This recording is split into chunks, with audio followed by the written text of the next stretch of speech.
to the policemen, and I tell you, policemen, if any of them is watching, there is no limitation of action in criminal law. You may think that William Ruto State is protecting you today, but these young people have the time. You may have the watches. They will come for you even in retirement and call you to account. They will drag you in your retirement to answer to these charges that are hanging over your necks. Don't allow legacy politicians to abuse you, to misuse you, to do their dirty things without following the constitution. You will have individual responsibility. Criminal responsibility and culpability is individual to the person. That is why you go to court alone. You go to jail alone, even if you are co-accused. You will serve your sentence alone. You may have the watch, they have the time, and they will call you to account. So the best approach is, let's all live within the constitution. Stop wasting everybody's time. You try to undermine the constitution, you try to commit criminal acts, it will catch up with you. However old you may be at the time, the wheels of justice sometimes turn very slowly. They grind slowly. But when they turn, they grind very softly. They produce a very soft grind. It will catch up with them. So let's talk accountability before we talk compensation. Now that they've started the compensation talk, fine, let it continue. But now let's open now the chapter on accountability and call the people who committed these atrocities. William Ruto will not turn any vote back to him by paying compensation for the same offenses that were committed by officers and elements within his administration. Okay, let me take you a little far. I have said Page would have suggested somebody else would also take that position, do that for his vice chairperson. Maybe if you William Ruto has a point of view. Me, never. And as transitional justice, I will say appoint me to a panel on accountability. I will accept. Panel of experts on accountability for police brutalities. That should be the first panel to be appointed. If there was such a panel, I will accept quickly. And I'll make sure those policemen are taken to jail within 2 weeks. Then now they can proceed with their panel on compensation. I can't go to the compensation one before we have a panel on accountability. So if you appoint me to panel on compensation, I'll reject it. I'll even tell him, toa jina yangu kwa mdomo yako. Tusizoeane. Why don't you take it first No. then? This one is on compensation. Who told you will take your advice? Who advises William Ruto? He advises himself. Maybe he has advised himself to only deal with compensation, not accountability. More than 20. But he advises himself. If those same advisors cannot advise him to appoint accountability panel, then you think me I will advise him to do it? If he can't listen to those ones. So you cannot take that position also. I cannot, never. It's not even possible. He can't even utter my name. Even him, he knows it. Me and William Ruto are North Pole and South Pole. What does it represent? It represents pain to the people of Kenya. Me, I believe in the people's quest for a better society.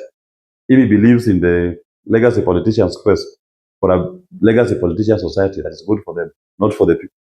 I can never. I can as well just stay here, we keep talking the way we are talking. This is good enough. Okay, so maybe what's the message to the families of the victim of police brutality regarding to this kind of compensation? To the families of the victims of police brutalities, I pass my sympathies, and I know it's not been an easy thing. There are many families that lost their loved ones. Some of their loved ones who are living with wounds on their bodies, injuries that are still visible, scars. And many of them, their lives have never been the same. Things will never be the same again to these victims and their families. So the most I can do is to pass my sympathies. And even no amount of compensation can equate to a life that has been lost. So you cannot even say that whatever the state will give them will bring back the lives of their loved ones. So I can only express my sympathies to them. But It is our commitment as a FINA party that accountability must be achieved. The ultimate cause of justice is to hold to account those who commit atrocities against the people. Maybe that can assuage a soul. But if you are still seeing the killers of your loved ones working, serving in high offices, and yet your loved one is dead, then you are given 2 million Kenya shillings. Even as a family, they will never feel closure.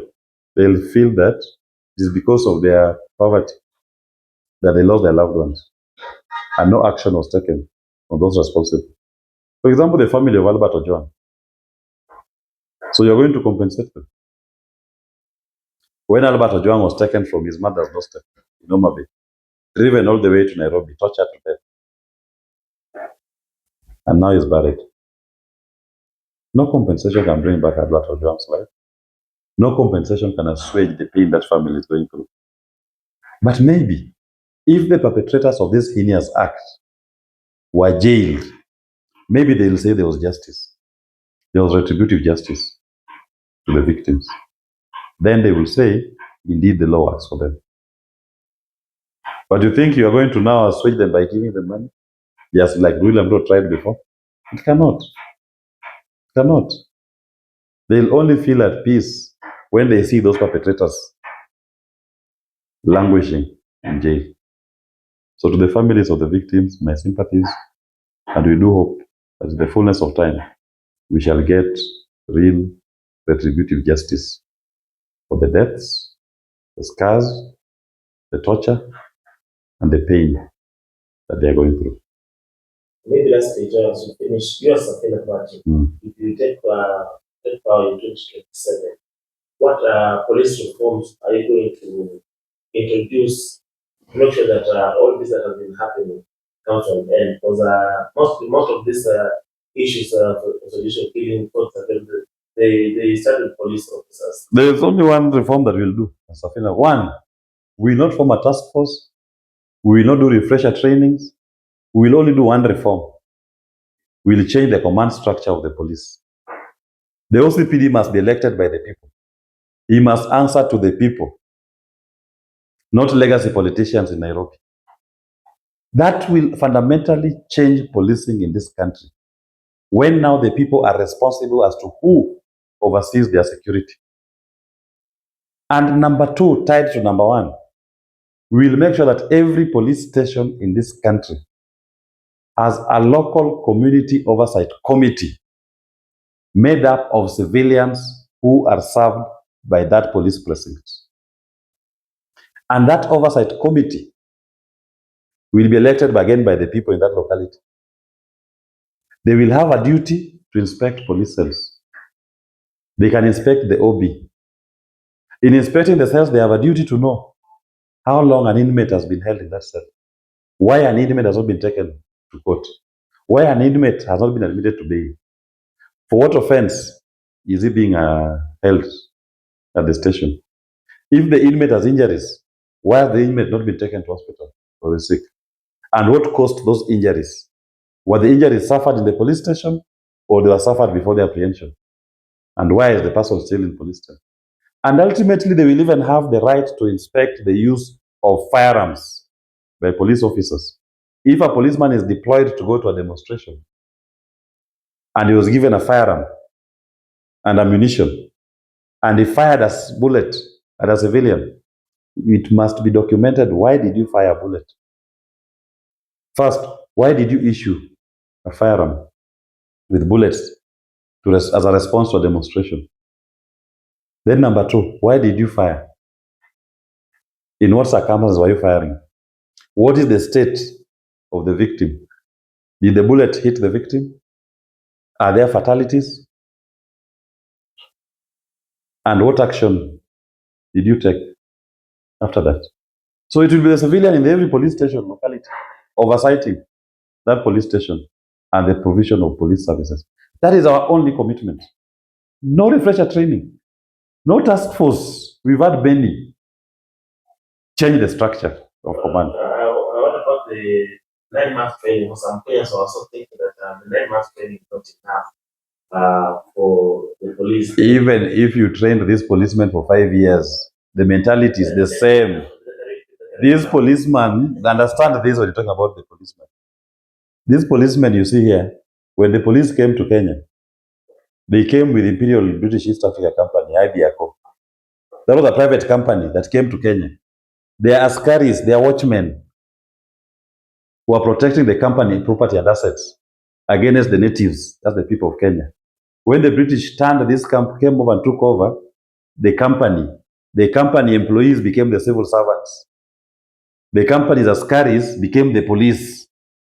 The police see the people of Kenya as the enemy. Then they believe they are protecting the company's property. They have not understood that there are services that are meant to serve the people. So what training are you going to give someone who understands his mentality is that I respond to above?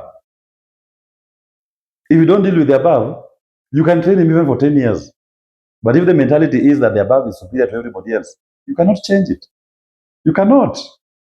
And the policemen officers we have here are not stupid. These are people who are learned. They live in the community with us. We interact with them. It is the command structure. And many of the police officers also express their frustrations. They are forced to do things that they don't believe in. But just because of the command, they are forced to. They are forced to do it. So the only way, the only reform we need in this country on police is change the command structure. Bring the people into policing. Not as spectators, but the ultimate deciders as to who holds command of a police division. Let the people vote for the LCPD. And you'll see this country will change. Police will see you and will salute you and say, sir, what can I do for you? How can I be of help? Now policeman sees you, unataka nini? Unaenda wapi? Toka hapa. Ingia ndani. Toa kitu. That mindset, they must see their civilian as their workers. As their bosses. Them, they are the workers of the civilians. That is the only thing we'll do as Safina Party. And anybody who wants to achieve this, come to Safina. *509#. Follow the prompts, come to Safina. We deliver to the people of Kenya. Okay, I wish Safina the best. Thank you very much. Asante.